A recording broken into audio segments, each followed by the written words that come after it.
Hey everybody, it's Dr. Jackson, and I'm going to talk to you today about your final paper, which is a type of report called a feasibility report.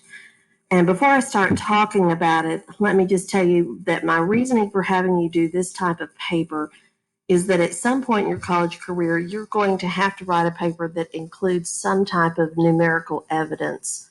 We also call that empirical evidence. And numbers can be really compelling. The reason people like them is because numbers don't lie. So we're going to talk about using some empirical evidence in a paper. And this last paper should be kind of fun for you to do because it's about finding the best choice. If you've ever looked at any website like maybe Travelocity, where you've tried to get the best airline rate or the best rate for a hotel, or if you try to do a rental car, which you may not have done right now, but your folks probably have, and trying to figure out what's the best price on that rental car. Any of those websites that have that kind of information are really just website link feasibility reports. To be feasible means um, is it possible for you to afford that based on your budget, or is it something that you could possibly do? So let's go ahead and get started talking about what a feasibility report is, and I'll tell you what you're going to do. So if you were going to buy a car, you wouldn't go out and just go to a car lot and say, "Hey, here I am. I've got $20,000. I want to buy a car." I mean, that's ridiculous. Probably what you would do instead is you would think, "Okay, I'm going to look at some prices for some cars." So let's pretend that we're doing that, and we're going to look at a Suburban and a Camry and a Prius. But before we start doing that, are those cars really equal? Well, they're really not, because a Suburban is a big car and a Camry is an economy car and a Prius is an electric car. So when we're making this type of study, we want to first start out with choices that are comparable, that are kind of equal, an apple to apple comparison, if you want to use that kind of expression. So let's kind of change those cars that we said at first, and let's pick three cars that would be kind of the same.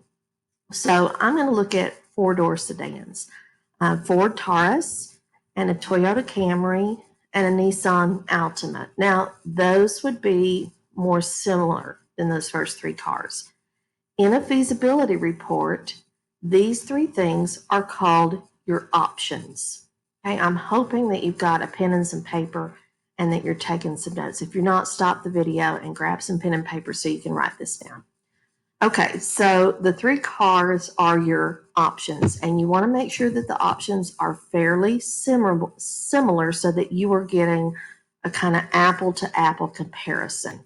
Okay, then if we're looking at the same thing, the idea of buying a car, we might, to make our decision about which car we're going to buy, we might look at how many miles per gallon does it get, what kind of safety rating does it get.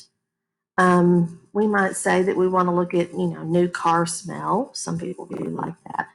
And then we might want to look at how much it cost. Now, in terms of the feasibility report, these particular things are called your criteria. These are the things that you're going to use to measure which one of these cars is the best choice for you. Okay? When we choose criteria, it's really important that the criteria is something we can scientifically measure. What that means is if any of the criteria appeal to any of your senses, then they are not measurable. So let's think about that. Can we measure miles per gallon? Well, yeah, absolutely. Can we measure safety? Yes, there's a whole government agency that does safety ratings on cars, so we can definitely get a measurable safety rating. Can we measure new car smell? Well, no, you might like new car smell. For me, I have migraines. New car smell is a trigger for me to get a migraine, so to me, it doesn't smell that great. So it appeals to one of our senses. Therefore, we're going to have to kick that out as one of our criteria. We can't use it because it's subjective. It depends on the person. Can we measure the cost? Absolutely, we can measure the cost. So if we look right now in our car comparison, we have three similar options and we have three measurable criteria. For the purpose of this assignment, you're going to only have three options and three criteria. Now, let's go ahead and have a more formal discussion of what a feasibility report is. You do have an assignment sheet on Canvas in the files section. It's also in the assignment section, and I've laid out exactly what you're supposed to do on this paper. But let's go ahead and talk about what a feasibility report is so you can just understand. Okay, a feasibility report is really intended to help readers make a choice. And they make a choice of similar options, comparable options, compared against some measurable criteria. And we just did that with our car analogy. Okay, it's just that simple. This is really a pretty straightforward paper for you to write. It shouldn't take you a whole lot of time to do, and it should be fairly fun for you to do. I've taught this for years, and my students have always really enjoyed this particular assignment. Okay, feasibility reports include several sections, and they have to have these sections in them, and your paper will too. So I'm going to put them up real quickly, and then I'll talk about each one by one. Okay, so your report is going to have all of these sections, all of these. Now, that being said, because of the type of report I'm going to have you write, your paper is probably going to be about a page or maybe a page and a half. It's not going to be long.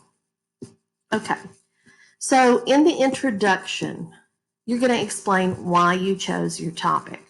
Now, just for the purposes of illustration for this online lecture, I'm going to use the example of, let's say that we're going to write a feasibility report about the best place to get an extra value hamburger meal within a mile of the Frisco Crest Ridge Collin College campus. Hey, boy, that's a mouthful, isn't it? Okay, we're going to use that topic because we know that college students are on the run and they need a fast, economical meal. That would really be my introduction. Because college students are busy and they don't have a lot of money, a lot of them opt for a fast food hamburger meal when they have time to eat. And we're going to look at where are the three best fast food restaurants to go for a hamburger extra value meal. Okay, that would be your introduction. Okay, we've got to state the specific audience, which we did. I said for the purposes of this one, and again, it's just an example. We're looking at college students because you all are college students and you can relate to that. Okay. Then you're going to explain why the topic matters to your specific audience.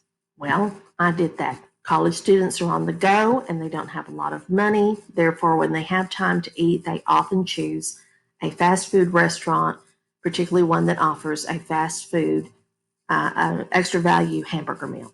Okay. That's kind of what we're aiming for.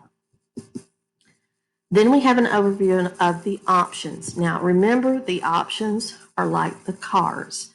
So you're going to explain why you chose your specific options. So, granted, I don't know a lot that's around the Frisco campus because I'm over there twice a week for an hour and I don't spend any time exploring around there. But let's just pretend, for argument's sake, that there is a McDonald's and a Burger King and a Wendy's within driving distance, within a mile's radius of campus.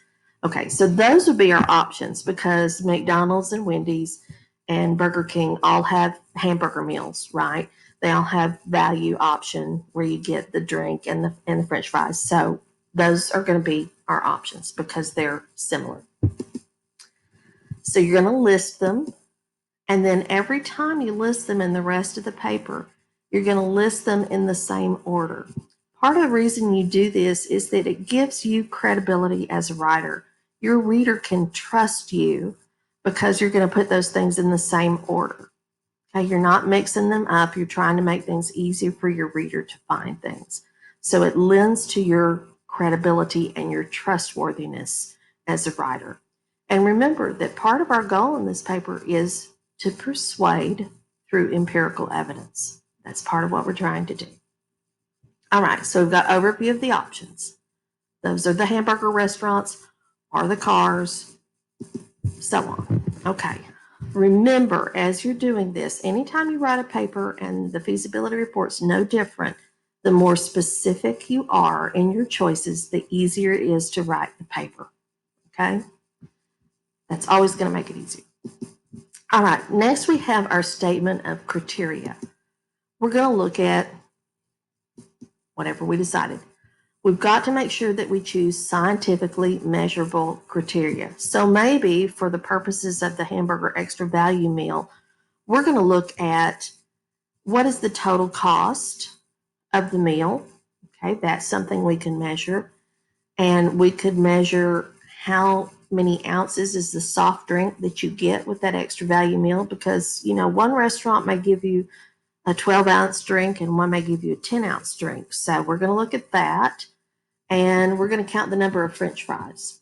Okay, just stick with me on this one. We're going to count the number of French fries. So our things we're going to measure is the price, how many ounces the drink is, and how many French fries we're getting in that extra value meal.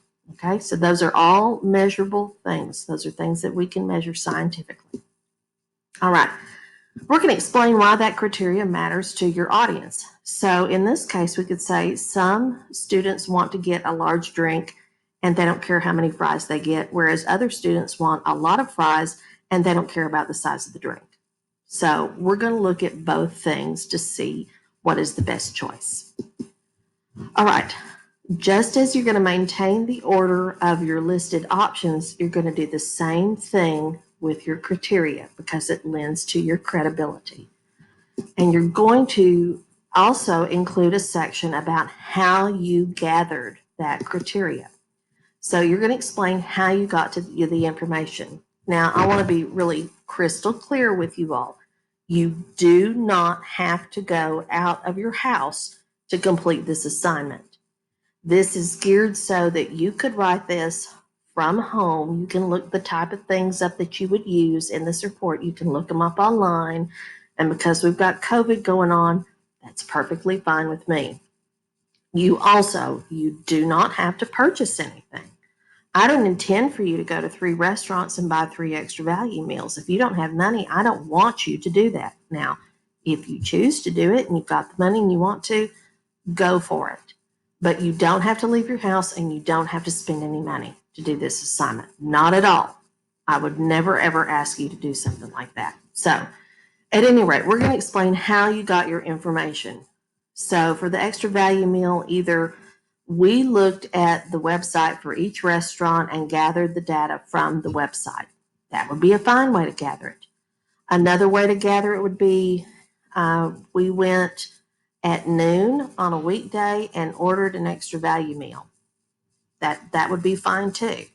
Either one of those options is perfectly acceptable. All right, either you're going in person or you're going online and getting the information. Either way is fine. All right, you might, in some cases, need to use some method of control. If you're going to a fast food restaurant, maybe one of the criteria that you decided to look at was how long does it take you to get that extra value meal. So you might be measuring the time from the time you placed your order to the time you actually get your order. So you might need to do a control like we went at noon on a Wednesday, or we went at noon on a weekday, because that's peak traffic time. Most people order lunch around noon, and we wanted to see how long it took during peak traffic time. That's called a control, so that we have something that is the same across the board. Not all of you will have a control. If you don't have a control, that's fine. No big deal. All right. Then you're going to have a comparison of options, and that you're going to present in a table. It has to be in a table. You may not present it in any other way. It absolutely 100% has to be in a table. That's all there is to it. You're going to keep the same order of options. You're going to keep the same order of criteria. And here's what it's going to look like. So your options are going to go, whoops, went too fast. Your options are going to go on this side, and your criteria is going to go across the top. You have to use this format. Don't pick your own format. Follow the format that I've given you. Okay. I have an example of a pizza feasibility report so you can see exactly what this is going to look like when you write it. Okay? But you have to have the options go this way and the criteria goes across the top. Okie doke. Then you have a conclusion and a recommendation. And in this, you have to make a choice. You have to. You can't just say, oh, well, all three restaurants are really nice and we like all three. Not going to work. All right, you have to state what is the best option. So in terms of the hamburger extra value meal, you could have more than one recommendation. You could have, if you like a large drink and not many fries, Burger King is your best choice. I don't know, I'm just making that up. If you want the opposite, small drink and a whole lot of fries, McDonald's is the best choice. That could be. If you want the cheapest price, Wendy's has the cheapest price.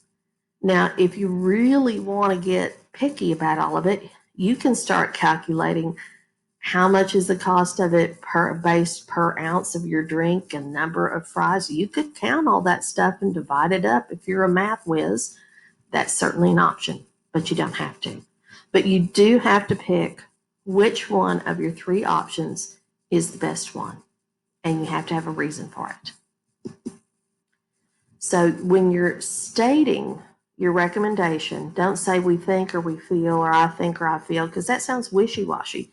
This is a report based on empirical data, on number data. So there's a clear winner, period. That's just all there is to it. Either it is the best choice or it's not the best choice. Can you hear my wall clock dinging? Yeah. No, makes me crazy. Remember, you can have one or more recommendations. If you're going to have three options and three criteria, you could have three recommendations. If you want a big drink and not many fries, this is it. If you want a whole lot of fries and a small drink, this is it. If you want the cheapest price, this is it. So you could have three recommendations, but you have to have a recommendation. All right. So this is a feasibility report that came out of Consumer Reports magazine. And if you've ever seen that, or if your mom and dad have ever seen it, it's just a magazine length feasibility report. All it has in it is a series of feasibility reports based on things that people like to buy. Like, this is a body fat scale. So, you and I could both look at this, and based on what's important to me, I might decide that option number 4 is the best one for me. You could read it and decide that option number 1 is the best for you. It depends on what it is that you want out of this. But look that we have similar options, and notice how they are listed. Let's see, let me go back there. We have similar options and we have measurable criteria. All right, and we can make a choice. All right, this is a feasibility report that some students of mine at UNT did about specialty pizza places that were close to campus. This is exactly how yours can look. You do not have to print it in color. You do not have to have a picture at the top of it. I don't care.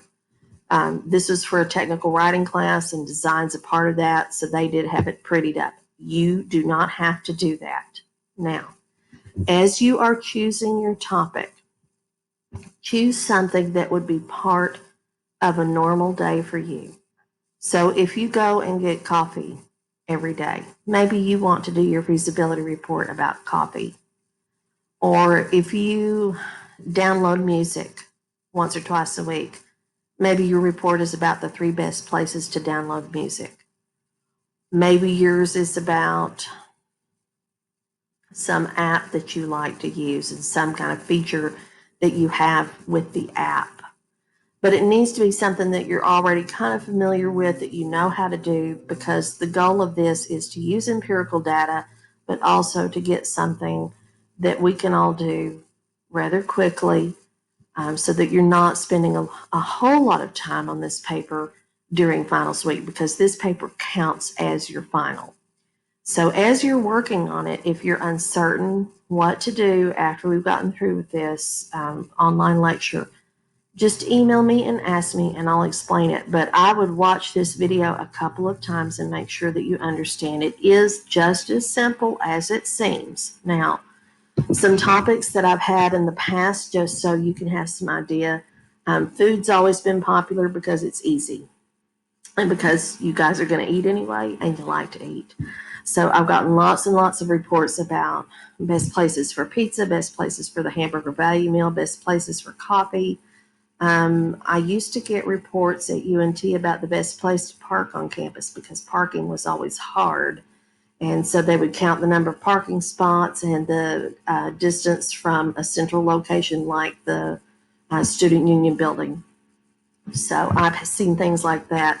Where's the best place to get your car washed within a 1 mile radius of where you live? I mean, make it close to where you are. Don't make it the whole DFW Metroplex because that's just insane. Make it about, close to where you live and within the context of something that you already do. I've had students look at where is the best place um, to get your nails done, to get gas, to do a car wash, um, just all sorts of things. If you're unsure about your idea, email me and tell me what it is, and I'll tell you if it'll work or not, and if I have some suggestions to make for you. But again, choose something that would be easy for you. That's something that you already do. If you go and get a movie every week, do they still have those red box things? I don't know. You can tell I never rent movies. Um, Maybe that's what you're doing. All right, but make it something that you do within the scope of just a normal week. All right, that's it. You know how to get in touch with me if you need me. Email me if you have questions. We will not meet that week of finals week because you're going to turn this in on Turnitin, and that'll be it. And you'll fill out your teacher evaluation, and then you will be done with Composition 1. Yay! Thanks a lot. See you guys soon.